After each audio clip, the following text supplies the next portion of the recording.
Number 20, final question for today. This is from Damie O, who says, how do I get better in my relationship with God? I'm slipping away. What do I do?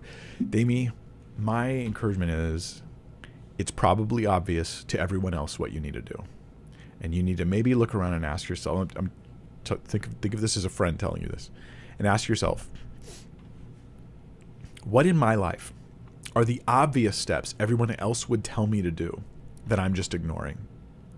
That's key here. This is like a big deal because these are very simple, obvious things that obviously I could say things like read the Bible, okay, pray, go to church, be in fellowship with other Christians, stop sleeping with your other boyfriend, girlfriend, or whatever.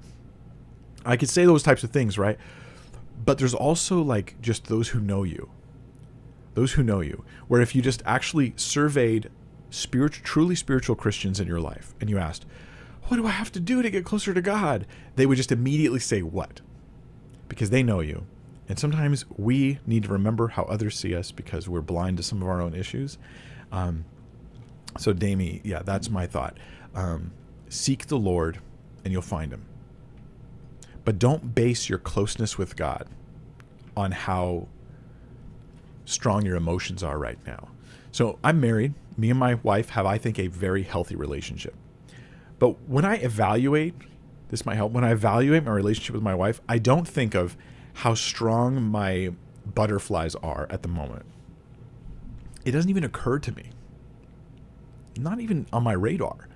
What I think of is the way that we talk to each other, whether or not we tell each other about deep things that are going on in our lives, whether or not we can get along for extended periods of time, like we can hang out and spend time together. These are like measures of a relationship, whether or not she's the go-to I have for when I have something on my heart I need to tell somebody. Do I tell her? Do I tell someone else? Whether or not I'm the go-to she has, does she tell me or someone else? These are actually ways of measuring a relationship that are not based on how I feel. But often we measure our relationship with God based on our butterflies. This is dangerous because you can have butterflies and have no relationship with God. You can have a great relationship with God and have no butterflies. So it's not a very good measure. So I'm going to suggest this. Measure your relationship with God in this. Those who love me will obey my commands, Jesus says. Am I walking in a way that shows that Jesus is Lord of my life? That's one of the easiest things to do. It may not be fun, but it's very revealing and it shows us what's really going on.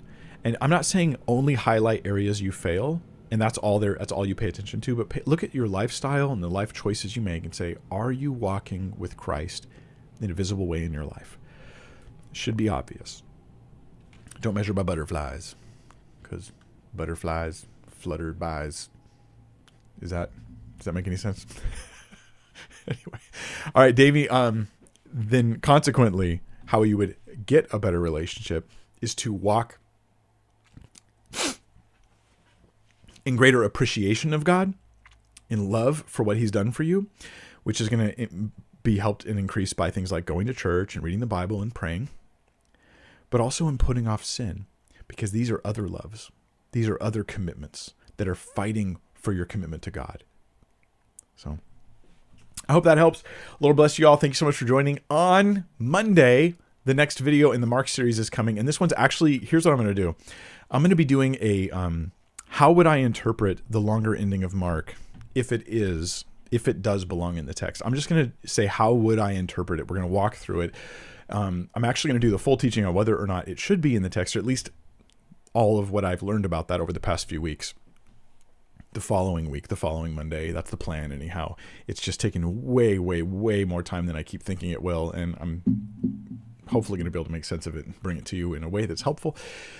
And we will deal with this longer ending of Mark passage. This is the passage where the snake handling verse is, the drinking poison verse is, and the idea that signs and wonders are going to follow the believers is also in this passage.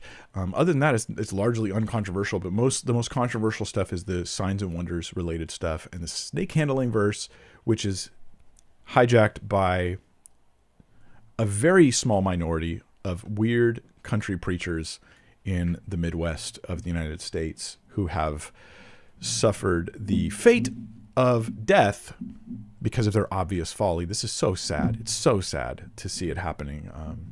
But we'll talk about that as well. So that's coming up on Monday, and I hope you all have a wonderful day. Keep your eyes on the Lord. Trust in him, even when the time is dark. It's a temporary dark before the light. And that alone, the future that we have as Christians alone, should be able to help us a lot in those times. Take care.